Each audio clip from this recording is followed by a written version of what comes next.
क्या आपने कभी ऐसा स्कूल देखा है जहां बच्चों को सिर्फ किताबों से नहीं बल्कि अमली तौर पर हज करना सिखाया जाता हो? तुर्की के एक स्कूल में एक मुनफरिद और ख़ूबसूरत इक़दाम किया गया, जहां बच्चों को हज के तमाम मराहिल अमली तौर पर सिखाए जा रहे हैं। बच्चों को पासपोर्ट जमा करने से लेकर एहराम बांधने, तलबिया पढ़ने, तवाफ़ करने, साई करने, अरफ़ात में वक़ूफ़ और रमी जमरात तक हर मरहला अमली तौर पर समझाया जा रहा है। ये सिर्फ एक तालीमी सरगर्मी नहीं बल्कि आने वाली नस्लों के दिलों में हज और बैतुल्लाह की मोहब्बत बसाने की एक शानदार कोशिश है।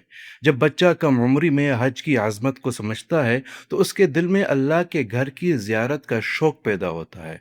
वो हज के अरकान और आदाब से वाकिफ़ होता है, जिसकी वजह से मुस्तक़बिल में हकीकी हज अदा करना उसके लिए ज़्यादा आसान और बामकसद बन जाता है। इस तरबियत का एक बड़ा फ़ायदा ये भी है कि बच्चों में निज़ाम और ज़ब्त, सब्र, इज्तिमाइयत और इबादत का शऊर पैदा होता है। वो सीखते हैं कि हज सिर्फ़ एक सफ़र नहीं बल्कि अल्लाह की इताअत, कुर्बानी, आजिज़ी और बंदगी का एक अज़ीम दर्स है।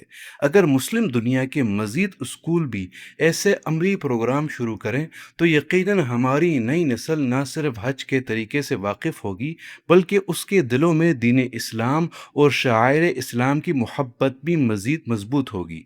आप इस मुनफ़रिद और ख़ूबसूरत कोशिश के बारे में क्या राय रखते हैं?